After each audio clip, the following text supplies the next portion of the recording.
Marie-Louise Eteki Otabella, la femme qui aurait pu être présidente du Cameroun. Le cocon familial est si important pour cette femme de tête qui allie allègrement militantisme féministe et valeurs familiales. Dans leur restaurant, la tablée habituelle est un moment précieux pour elle et sa famille. Son mari, un épicurien chef traditionnel des Sawa, importante ethnie de Douala. Entre Marie-Louise et René, une union de 50 ans, comme l'âge de l'indépendance du Cameroun, ce Cameroun tellement au cœur. Au Cameroun, nous tenons beaucoup à exprimer, dans un pays qu'on disait que le noir n'avait pas d'âme, et il ne peut pas avoir une cuisine s'il n'a pas d'âme, c'est pas possible. Nous tiens beaucoup à ce que l'exposition de cette cuisine-là, et que cette cuisine-là soit adoptée par d'autres que nous, par nous-mêmes, et que cette reconnaissance prouve bien que, c'est pas que nous sommes des êtres supérieurs, mais nous sommes des êtres au moins humains. Cette reconnaissance, la femme de fer, comme la surnomment les Camerounais, elle la veut, elle, renaissance du Cameroun. Un autre Cameroun, le Cameroun que nous voulons, aime-t-elle à dire, et ne lui posez jamais la question de savoir sa région natale, celle qui est issue de la tribu Beti, littéralement les vrais gens, dans la région nord de Yaoundé, vous dédaignera presque. C'est aussi par l'ethnicisme que le colon s'est imposé, rétorque cet africaniste, jusqu'aux os. Nous ne sommes pas vraiment un pays indépendant. On nous a trompés avec une fausse indépendance. Donc nous sommes un pays sous tutelle. Et la France nous a donné juste un régime politique pour dire que vous pouvez avoir les institutions que vous voulez. Mais la France continue à tout diriger au Cameroun. Donc nous disons qu'on ne devient pas indépendant par le décret d'un autre pays. Et le Cameroun, l'État au Cameroun a été créé en 1957 par un décret français. Les peuples camerounais doivent se réasseoir et décider ensemble comment nous voulons que notre pays soit gouverné. Donc nous avons appelé ce projet l'Assemblée des peuples camerounais. Donc c'est ce Cameroun souverain, démocratique et une société, un Cameroun féminin pluriel, c'est-à-dire à la base des valeurs féminines. Alors c'est ce Cameroun que nous voulons et c'est pour ça que le sous-titre de ce livre, l'Assemblée des peuples camerounais, c'est le Cameroun que nous voulons. Paru en 2009 en France, ce livre phare surpasse le diagnostic simple et classique de sa société qu'elle désigne toujours par peuple camerounais pour faire tout un procès sur la propension du régime post-indépendance à faire du tribalisme son mode de fonctionnement de base. Tout est tribalisé, toute notre vie est bloquée au stade primaire de la tribu, écrit alors Marie-Louise Eteki Otabella. Tout un symbole, le comptoir colonial qu'elle gère avec René, son époux. Le cas est volontairement debout, jamais courbé, comme le Cameroun qu'elle veut. Une vie de lutte qui n'est guère facile pour cette militante infatigable qui porte toutes les souffrances de son peuple comme on porte ce qu'on aime dans son cœur. Entre vie de famille et combat, toute son écriture est vouée à une littérature militante dans le droit chemin du nationalisme camerounais des années 40.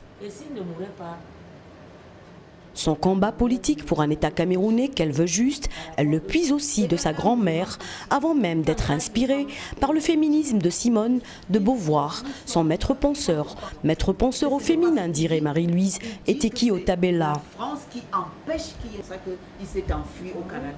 Collectif des femmes pour la Révolution, mouvement qu'elle crée en 1984, grandira pour devenir en 2003 le cri de femmes, le CFD, mais pas seulement. La coordination des forces alternatives, la CFA, parti politique féministe qu'elle crée en 2004, autant d'instruments de lutte qui l'unissent à ses compatriotes. Madame Eteki, c'est une femme qui veut faire entendre le cri de la femme, qui appelle la femme à participer au travail de sa cité. Madame Eteki veut que la femme ne soit pas celle qui se limite aux applaudissements, au folklore, aux danses, mais elle veut que la femme soit celle qui participe avec des idées au travail, à l'évolution du pays, de son pays, le Cameroun. Le Cameroun, où Marie-Louise se présente comme candidate à l'élection présidentielle. C'est la première fois qu'une femme prétend au règne de son pays. Sa candidature est rejetée. C'est de l'injustice. J'étais franchement dégoûté. C'est l'injustice. Je crois que la Déclaration universelle des droits de l'homme et notre constitution à nous dit que toute personne a le droit de participer à la gestion des affaires de la cité. Il n'y a pas de raison. Que ce soit contre une femme en plus, c'est encore plus répressif. Il y a tant d'injustices comme ça et nous sommes contre, nous refusons cela. Et ça fait partie de la plateforme que nous avons avec la CFA, avec Marie-Louise Eteki et ses camarades de son parti. Nous refusons cela. Ce crabe rouge devienne vraiment dans les... Un refus actif. 2013 ne doit vraiment pas finir sans qu'il se passe quelque chose, insiste Marie-Louise. Et c'est l'objet de cette réunion, le crabe rouge. C'est l'emblème par lequel l'alternative de Marie-Louise doit aboutir par la voie pacifique à l'Assemblée des peuples camerounais, une constituante pour un Cameroun nouveau. Parce que le prix veut quoi? C'est une femme que j'ai appris beaucoup à travers elle, qui rassemble. À partir de ce canton, elle voudrait encore rassembler ceux qui veulent vraiment un changement pour le Cameroun et enfin pour l'Afrique. Qu'est-ce que nous voulons? Nous voulons notre souveraineté. Et à partir de cette souveraineté, on a besoin de tous ceux qui pensent comme nous, de se reconnaître à partir de ce carton rouge. Aujourd'hui, l'Union européenne est là avec les fausses monnaies pour piller encore l'Afrique. On ne sait jamais opposer à leur façon de faire, mais que les colons nous laissent en paix, gérer notre Afrique comme on entend.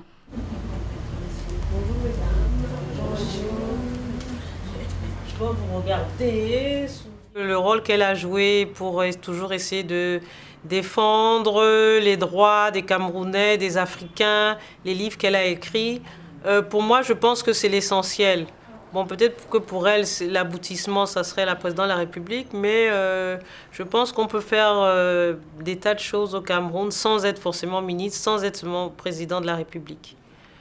Voilà, moi, c'est ma position. Donc, disons que si elle avait eu un poste de responsabilité politique, je pense qu'elle aurait été comme elle est dans la vie, c'est-à-dire intègre, l'amour des autres, le partage, la famille. Je ne sais pas comment elle aurait géré ça. Voilà. Celle qui a puisé son énergie de son aïeul veille soigneusement, amoureusement sur sa descendance. La petite Morgane sera-t-elle à l'image de sa grand-mère?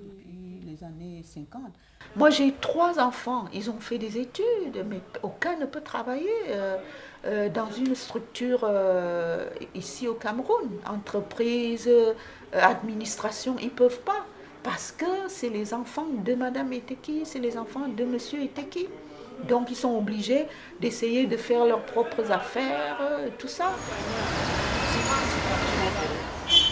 Du profond terroir du Cameroun, reflet de longs combats, Marie-Louise ne s'en démarquera pas. Un artiste qui revient un bon matin, il décide de faire quelque chose, de reproduire quelque chose. Ouais, tel qu'il sent, ce qu'il sent lui, comment il sent les choses. Les choses, voilà. Nous sommes lundi 30 septembre 2013. Jour spécialement férié pour les Camerounais qui auront eu un long week-end. Près de 6 millions d'électeurs sont appelés à choisir leurs représentants aux municipalités et à l'Assemblée nationale. Une supercherie pour Marie-Louise Eteki Otabella, un devoir national pour ceux qui vont aux urnes. Et ça fait partie de mon devoir et je participe aussi à l'évolution de mon pays. Je décide aussi pour les gens qui vont nous représenter à l'Assemblée nationale et dans les communes. L'ancienne candidate au présidentiel de 2004 a appelé à un boycott massif de cet événement quinquennal. Marie-Louise devra compter avec beaucoup de femmes. Une femme présidente, c'est pas trop, ça ne passe pas trop dans ma tête. Parce que moi je pense qu'on doit partir, nous devons partir à partir de la Bible. La Bible a dit que Dieu a créé l'homme il a pris la terre, il a créé l'homme. Mais Dieu a créé la femme à partir de la côte de l'homme. Ça veut dire que l'homme a un plus par rapport à la femme. Une opinion qui révoltera à coup sûr Marie-Louise. Il y a du chemin à faire. Nous disons d'abord qu'il n'y a pas vraiment d'élection dans un État sous tutelle. Tout ça, c'est une mascarade politique pour distraire la galerie, faire semblant qu'il y a des élections au Cameroun. Mais au Cameroun, on ne sait même pas combien d'électeurs il y a. On crée des circonscriptions électorales à la volonté du président, à la tête du président. Nous avons été déjà une fois pour juste que le peuple camerounais voit qu'il y a une autre façon, un autre discours sur notre réalité. Et nous avons sillonné le pays pour faire entendre cet autre discours-là. On a décidé qu'on boycotte leurs élections parce que c'est des fausses élections. Et nous attendons l'Assemblée des peuples camerounais pour décider ensemble de comment nous voulons vivre dans ce pays. Je fais partie des gens qui disent que ce n'est pas normal que nous ayons un si beau pays, un pays si riche, et qu'il n'y a qu'une petite minorité qui profite de cette richesse et de cette beauté. Ainsi parle et écrit Marie-Louise Eteki Otabella.